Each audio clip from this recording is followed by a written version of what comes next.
Y sin ninguna duda, lo que también es absolutamente importante es cuál va a ser la política de esta administración con América Latina y en especial con esos regímenes, en ocasiones narcorregímenes dictatoriales que hemos visto en nuestra América Latina, Bolivia, Nicaragua, Venezuela, Cuba. ¿Qué es lo que va a hacer el secretario de Estado? ¿Cuáles serán esos primeros pasos para apoyar realmente a la sociedad de estos países a recuperar su libertad y lo que sería deseable también la democracia? Para hablar sobre esto tenemos a un auténtico experto en la materia, una persona que me hace muchísima ilusión, además que esté en el programa en el día de hoy, porque si alguien sabe de regímenes dictatoriales es nuestro próximo invitado, Carlos Sánchez Berzaín, director además del Instituto Interamericano para la Democracia. Muchísimas gracias, señor Berzaín, por estar con nosotros en el día de hoy. Mucho gusto. Saludo a usted y a toda su importante audiencia. Señor Berzaín, ¿por dónde empezamos? Porque se multiplican como los panes y uno pensaría que no, que van en decadencia, pero tristemente vemos cómo siguen tratando de dar palos de ahogado y seguir manteniéndose como pueden. ¿Qué le parece si comenzamos con Venezuela? Porque usted hizo un artículo que me pareció muy bueno en Infobae, en el que hablaba de ese vacío del poder legítimo en estos momentos en Venezuela frente a un poder usurpador en Miraflores, que es quien está tomando las riendas. Permítame, Marian, para por donde empezamos, recordar el contexto global, el marco de referencia del siglo XXI en las Américas y en el mundo. Está marcado por la confrontación, por el ataque, por la agresión de grupos criminales que han tomado el control de gobiernos que se llaman dictaduras en contra de la democracia.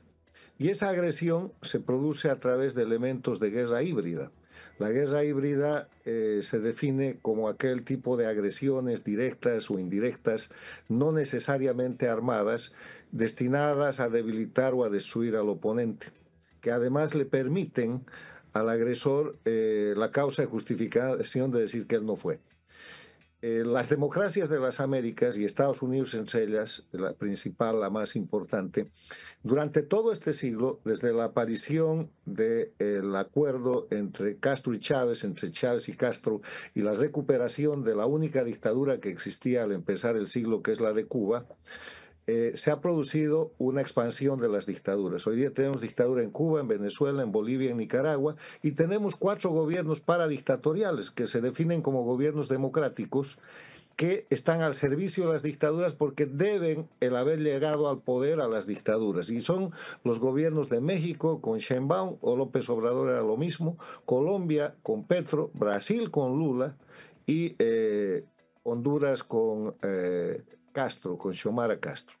Y en ese sentido, lo que estamos viendo ahora es simplemente el enardecimiento, el crecimiento de la violencia de estas dictaduras que están en un estado de agotamiento, en una situación de franca caída, que se han llenado de espanto con la llegada del presidente Trump 47 a la presidencia de los Estados Unidos, porque la nueva política exterior de los Estados Unidos, anunciada desde la campaña electoral, tiene la cosa muy clara.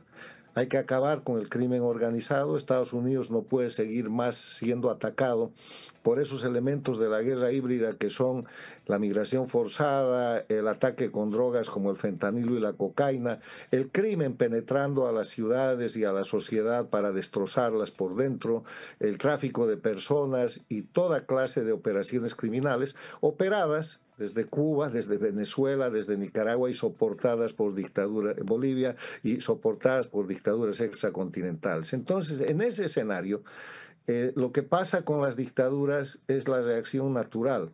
Cuanto más débiles, más violentas.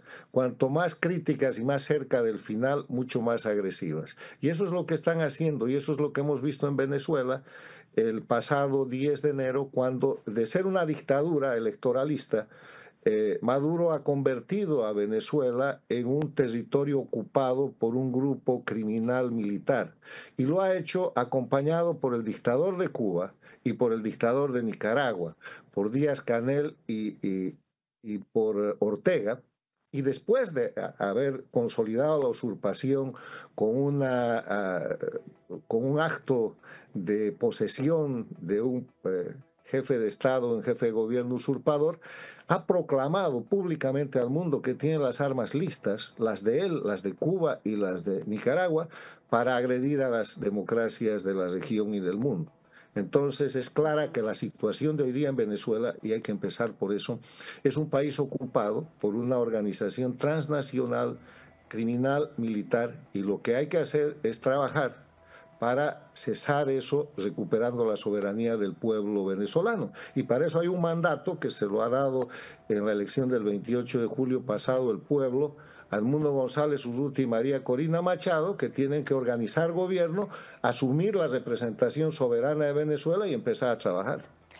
Yo creo que ese es el punto básico. El tema es que tanto el presidente como la vicepresidente constitucional de Venezuela, los que han sido legítimamente elegidos por el pueblo, tienen que mover ficha, tienen que jurar su mandato para realmente hacerlo efectivo. Ayer yo tenía un invitado acá y hablábamos de la negociación que supuestamente había hecho el enviado, el señor Granel, el enviado del presidente Trump, con Maduro, que en realidad lo que se limitó fue a rescatar a 6 personas que regresaron en ese avión presidencial para acá, pero el cuestionamiento es por qué se negocia con Maduro. Y bueno, a mí me puede caer fantásticamente bien María Corina, quien conozco desde hace muchísimos años, me puede caer fantásticamente bien el señor González Urrutia, pero a día de hoy, tristemente, lamentablemente, uno está en la clandestinidad y el otro está recorriendo el mundo tratando de que el pueblo lo apoye, pero no han tomado posesión de su mandato, por lo tanto, el único que puede tomar decisiones en este momento, al que apoya al ejército, al que apoyan los poderes institucionales, sigue siendo el señor Maduro, aunque nos caiga terriblemente mal. El tema de la acción de Estados Unidos de enviar un agente especial, un enviado especial y rescatar sus nacionales, tiene que ser visto por lo menos con dos posiciones. Primero, se negocia con el crimen. Cuando se produce un secuestro, se empieza a negociar con los secuestradores, eso es muy natural. Con los criminales también se habla. Y lo único que se hace es dejar constancia que son criminales. Y eso es lo que ha hecho Estados Unidos. A Estados Unidos no se le puede pedir que no negocie el rescate, la recuperación de sus nacionales, que están en una situación de tortura y cautiverio. Y que no negocie además la devolución de criminales o de gente que está deportando en este momento. Y el segundo tema es que la ocupación de Venezuela, que se consolida con este grupo transnacional criminal militar el 10 de enero pasado, tiene una característica. La ocupación en derecho internacional es un acto de agresión, es un acto de violencia que está caracterizado porque el ocupante ilegal, el ocupante usurpador, tiene el control efectivo del territorio. Y eso es lo que tiene en este momento Maduro con los cubanos, los venezolanos, los nicaragüenses y todos los grupos criminales que ocupa Venezuela.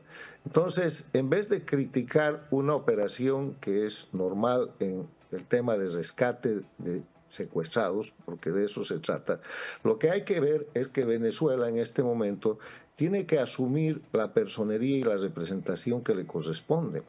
Están permitiendo que la Venezuela democrática, que la Venezuela que se expresó el 28 de julio, que el pueblo de Venezuela sea representado por usurpación por un grupo criminal encabezado por Maduro. Y para frenar eso, lo primero que hay que hacer es en cualquier parte del mundo, en cualquier circunstancia, que se juramente el presidente electo de Venezuela y que se convierta de presidente electo en presidente constitucional y que de inmediato tome juramento a la vicepresidenta ejecutiva de Venezuela, que es María Corina Machado, porque de esa manera reemplazan la personalidad jurídica, reemplazan la representación internacional frente a los estados y a los organismos internacionales. Francia está hablando también con el dictador Maduro, porque no puede hablar con un presidente electo que ya ha hecho su gira de agradecimiento y de naturaleza diplomática, tiene que empezar a gobernar, tienen que organizar gobierno, tienen que tener gabinete,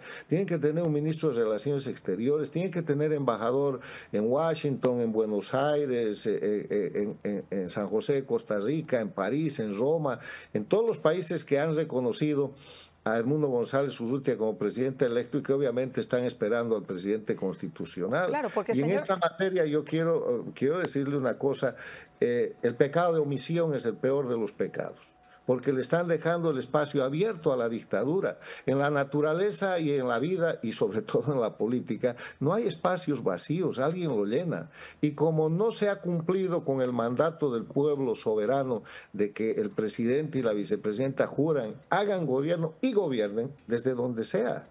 Eso es lo que le quería Si esto es preguntar, en lo señor. exterior, Es lo que le quería preguntar, porque muchos cuestionan, sí, pero si no pueden entrar en Venezuela, yo no sé exactamente si tomar posesión de ese mandato se puede hacer afuera, quizá en alguna embajada, quizá no sé, ¿cómo se podría mire, llegar a hacer? la forma nunca puede perjudicar el fondo. El fondo es que hay un mandato soberano expresado por una cantidad extraordinaria de votantes, 67%, pese al fraude, que dice, señor, usted es el presidente y el presidente tiene el compromiso de designar a la vicepresidenta ejecutiva. ¿Dónde juren? ¿Cuándo juren? ¿Cómo juren? ¿Ante quién juren? Ese no es un problema. Porque si estamos poniendo la forma por delante del fondo, estamos buscando coartadas que son elementos criminales para impedir el cumplimiento de Pero un mandato soberano. O sería sea, no pongan constitucional. pretextos porque el pretexto ha pasado de ser pretexto a ser delito. Eso tienen que hacerlo. Y lo tienen que hacer además porque asumiendo la personería, la primera tarea es recuperar la soberanía de Venezuela. ¿Qué tiene que hacer Edmundo González Urrutia y María Corina Machado? Tienen que pedirle a las Naciones Unidas, si no funciona, porque ahí puede haber veto de China o de Rusia, Rusia. a la OEA, al Tratado Interamericano de Asistencia Recíproca, o si no, bilateral o multilateralmente, la formación de una fuerza de tarea multinacional bajo el mando del presidente y la vicepresidenta de Venezuela para recuperar la soberanía de su país. O sea, su primera tarea es volver a su país y lo harán a las buenas o lo harán con apoyo internacional, con el uso legítimo de la fuerza, porque lo que está sucediendo en Venezuela es un crimen de acción continuada y cuando los criminales operan por la fuerza, la ley siempre tiene que tener mayor fuerza de coacción y de coerción para poner las cosas en su lugar. Quiero recordarles que la ley tiene por lo menos 3 elementos. La parte declarativa donde dice lo que es legal o lo que no es legal. La segunda, la parte de las sanciones, pero la tercera es el uso legítimo de la fuerza. No hay ley sin uso de la fuerza y cuando se presenta un crimen violento, la fuerza de la ley tiene que ser mayor a la del crimen. Vamos a dejar de lado el tema de Venezuela porque obviamente hablar con Carlos Sánchez Bezaín da para muchísimos temas y yo no quiero dejar de lado Bolivia, donde nuevamente Evo Morales vuelve a la carga, está tratando de buscar la forma a través de mover la calle, de mover los movimientos indígenas, de regresar una vez más al poder. Se fue a Argentina, la gente pensaba que ya se había ido, pero siguió moviendo las cuerdas del poder como ha pasado con Correa en Ecuador, por ejemplo, cuando estaba en Bélgica. ¿Qué nos puede comentar de lo que piensa usted que puede llegar a ocurrir en Bolivia? Es un error ver a Evo Morales como un ente con fuerza propia o ver a Correa como un dirigente que tiene impulso propio. Son operadores del socialismo del siglo XXI, son operadores del castrochavismo. Ellos han sido formados, sostenidos, llevados al poder y son protegidos cuando pierden el poder por esta organización criminal que opera desde Cuba y Venezuela y que ha convertido, cuando Correa era presidente dictador de Venezuela y Evo Morales lo era de Bolivia, ha convertido sus países en narcoestados. Le quiero recordar características de los dos dictadores. Han expulsado a la DEA, han expulsado a la embajada americana, han favorecido el crecimiento del narcotráfico, han acogido crimen organizado, etcétera, etcétera. Entonces, ¿qué es lo que estamos viendo hoy día? Estamos viendo un desesperado esfuerzo del socialismo del siglo XXI o el castrochavismo, manejado desde Cuba y Venezuela, con el soporte de Nicaragua, de mantener su control sobre las dictaduras, para empezar, de recuperar espacios, y para eso aprovechan las elecciones. Este año hay elecciones en el Ecuador, acaba de pasar la primera vuelta, va a la segunda vuelta la candidata correísta, que es castrochavista, el socialismo del siglo XXI, contra el presidente en ejercicio. La segunda vuelta es el 13 de abril. Hay elecciones en Bolivia en agosto. Hay elecciones en la Argentina, que son elecciones congresales, que son muy importantes porque eso ha de marcar si el presidente Milei tiene mayor respaldo para avanzar con sus políticas o si de alguna manera pueden perjudicar aquello. Y hay elecciones en Honduras, donde la señora Castro, que ha convertido eso también en un narcoestado, rompiendo los acuerdos de extradición con Estados Unidos, y que es un gobierno paradictatorial, va a tratar de hacer alguna maniobra para mantener al socialismo del siglo XXI controlando ese país. Entonces, en ese escenario, lo que estamos viendo en Bolivia es simplemente una disputa interna que va a ser solucionada por el mes de marzo, el próximo mes, con el dedo que venga del poder transnacional que está en Cuba y Venezuela. Hay una disputa triple en el grupo de la dictadura. Evo Morales, que quiere volver a ser candidato, Arce, que es el actual jefe de Estado, que quiere retener el poder, y hay un tercero en el camino que se llama Andrónico Rodríguez, que es el presidente de la Cámara de Senadores, miembro del sistema criminal de la dictadura, y que también quiere ser candidato. Entonces ahí yo creo que están sosteniendo la decisión que va a venir de afuera hasta el momento en que Arce Catacora termine de entregar y de firmar los contratos que ha instruido Cuba. Esta semana acaban de entregarle parte del litio boliviano a la China. Ya han firmado los contratos de establecimiento de bases militares para Irán en Bolivia y les falta algún contrato con Rusia sobre el litio y los recursos extraordinarios como el uranio. Cuando eso pase, que están tratando de acelerar, van a poner el dedo, y yo no creo que va a ser en Arce Catacora. El favorito de la lista es Andrónico Rodríguez, pero Evo Morales sigue haciendo su jugada. Mientras en el otro lado, el sistema dictatorial tiene mucho éxito porque la oposición está dividida más o menos en 15 candidatos para aplicar aquella regla de oro de dividir para evitar que el repudio se concentre en una sola candidatura. El gran mérito de María Corina Machado en Venezuela es ganar las elecciones primarias y presentar una candidatura que representaba a la oposición y que tapa a todas las candidaturas de la oposición funcional. El gran mérito en Bolivia el 2020 para el fracaso es llevar 14 candidatos frente a la candidatura de Arce Catacora y no hacer ni siquiera control electoral. O sea que lo que estamos viendo en la región, en todos estos países, es un ataque virulento por mecanismos criminales, donde vale el dinero del narcotráfico, donde vale el fraude electoral, donde valen los crímenes y el asesinato. El año pasado han matado en el Ecuador al candidato favorito, que era Fernando Villavicencio, que hoy día sería el Ecuador. Vale todo lo criminal para tratar de simular un control legal del poder y soportar las dictaduras de Cuba y Venezuela, que es el objetivo central de este tema. Carlos, tengo un minuto, pero yo no puedo dejar de preguntarle cómo ve usted a Marco Rubio, obviamente como secretario de Estado, conocedor perfecto de lo que está ocurriendo en América Latina, básicamente en la misma línea que nosotros estamos comentándolo, y la política de Trump hacia América Latina. ¿Cómo la ve usted? Le pongo en el ejercicio de hacerlo en tan poquito tiempo. Más que sobre América Latina, sobre el mundo. América Latina en especial, pero en el mundo en general, espectacular, porque tiene una idea clara. Marco Rubio es un político formado, completamente bilingüe, con conocimiento de la realidad de América Latina y del mundo. Ha sido un senador encargado del Comité de Asuntos de Inteligencia, de Seguridad y de Asuntos Internacionales. Tiene una altísima capacidad. Y el presidente Trump tiene una visión muy clara del elemento central de la estrategia. Sabe quién es el enemigo. Ninguna estrategia funciona si usted no define quién es el enemigo. Y el enemigo es el crimen organizado, disfrazado de política para destrozar la democracia desde dentro, a través de mecanismos de guerra híbrida, de droga, de migraciones forzadas y de presencia criminal. O sea, la cosa está muy clara. Hay 3 semanas recién de gobierno, vendrá una evaluación en los primeros 3 meses o en los primeros 100 días, pero el cambio es notorio y notable.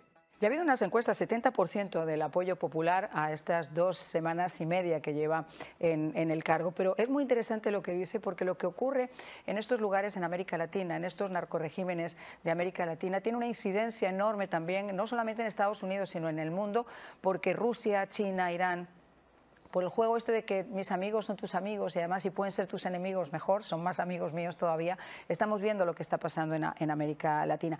Nos ha quedado mucho en el tintero hablar de Bukele, hablar de El Salvador, hablar de Colombia, qué va a pasar también con, qué está pasando realmente con Petros, qué está pasando con el sistema de justicia también en Colombia, qué está pasando con algunos pueblos que parece que no tienen memoria histórica. ¿Qué le parece si le invito a un nuevo programa? ¿Estaría conmigo?